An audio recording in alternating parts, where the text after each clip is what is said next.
Hi everyone, আসসালামু আলাইকুম। আশা করি আপনারা সকলে ভালো আছেন এবং সুস্থ আছেন। আজকে আপনাদেরকে লেট দিয়ে এমন কিছু সেন্টেন্স শেখাবো যেগুলো শিখলে আপনি ইংরেজিতে খুব সহজেই কথা বলতে পারবেন। সো আজকে আপনারা প্রথম থেকে ভিডিওটি দেখুন এবং ভালো করে শিখতে থাকুন আর আজই চর্চা শুরু করে দিন। So let's get started. Okay friends, তাহলে আপনারা শিখছেন আজকে লেটের ব্যবহার। তো চলুন। তো লেট মি গো মানে হচ্ছে আমাকেই যেতে দাও। এর গঠনটা হবে প্রথমে লেট দিতে হবে, এল ইটি লেট। লেটের পরে সাবজেক্ট, সাবজেক্টটা কি হিসাবে? সাবজেক্টটা আপনি দিতে পারবেন মি, তারপরে দিতে পারবেন হিম, তারপরে দিতে পারবেন দেম। এছাড়া যে কোনো নাম দিতে পারা যাবে এবং ইউ দেওয়া যাবে। So let plus subject plus মূল ভার্বের ফার্স্ট ফর্ম, এটা হচ্ছে আমাদের সেন্টেন্সের মূল গঠন। তো আমরা এবার শিখব কিভাবে একটা মিয়ের সঙ্গে কতগুলো ভার যোগ করে আপনি পড়তে পারবেন। লেট মি গো, আমাকে যেতে দাও। তাহলে আমাকে বলতে দাও কি হবে? Let me say. আমাকে খেতে দাও, লেট মি ইট। আমাকে নিতে দাও, লেট মি টেক। আমাকে কিনতে দাও, লেট মি বাই। আমাকে ঘুমোতে দাও, let me slip. Let me slip মানে কি? আমাকে ঘুমোতে দাও। তাহলে আমাকে বলতে দাও কি হবে? Let me say. Let me say, আমাকে বলতে দাও।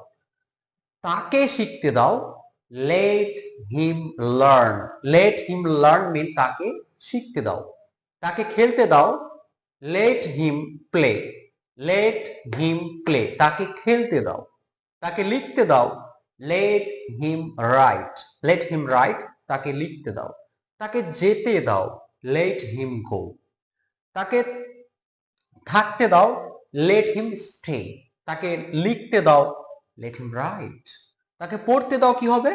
লেট হিম রিড। তাহলে প্রথমে লেট, তারপরে সাবজেক্ট হিম, তারপরে যে কোনো একটা প্লে হতে পারে, লার্ন হতে পারে, রাইট হতে পারে, রিড বা স্টে, যে কোনো একটা ভার্ব বসিয়ে আপনি বাড়িতে বারবার প্র্যাকটিস করুন, তাহলে অবশ্যই পারবেন। লেট ফাদার ইট, বাবাকে খেতে দাও। বাবাকে থাকতে দাও কি হবে? Let father stay. বাবাকে ঘুমোতে দাও, লেট ফাদার স্লিপ। বাবাকে বসতে দাও, লেট ফাদার সিট। বাবাকে হাসতে দাও, লেট ফাদার কাম। বাবাকে রান্না করতে দাও, let father cook. Let them play, তাদেরকে খেলতে দাও। তাদেরকে শিখতে দাও, লেট দেম লার্ন। তাদেরকে শেখাতে দাও, লেট দেম টিচ। তাদেরকে পড়তে দাও, লেট দেম রিড। তাদেরকে থাকতে দাও, লেট দেম স্টে। তাদেরকে জানতে দাও, লেট দেম নো। আপনি ওভাবে পড়ুন আর আপনি কমেন্টে জানান, তাহলে আপনি বুঝতে পারবেন। সো লেট মাদার ইট, মাকে খেতে দাও। মাকে থাকতে দাও, লেট মাদার স্টে। মাকে বসতে দাও, লেট মাদার সিট। মাকে রান্না করতে দাও, লেট মাদার কুক। মাকে বলতে দাও, লেট মাদার সে। মাকে শুনতে দাও, লেট মাদার লিসন। মাকে শিখতে দাও, লেট মাদার লার্ন। মাকে ঘুমোতে দাও, লেট মাদার স্লিপ। মাকে আসতে দাও, লেট মাদার কাম। সো এইভাবে আপনারা শিখবেন। গঠনটা আবারও বলে দিচ্ছি। প্রথমে লেট, তারপরে সাবজেক্ট দিতে হবে, তারপরে মূল ভার্বের ফার্স্ট ফর্ম, তারপরে আরো অন্যান্য যোগ করা যায়। সো এইভাবে আপনি প্রত্যেকটা সেন্টেন্সের সঙ্গে আরো কিছু ভার্ব যোগ করে বারবার পড়ুন, অবশ্যই পারবেন।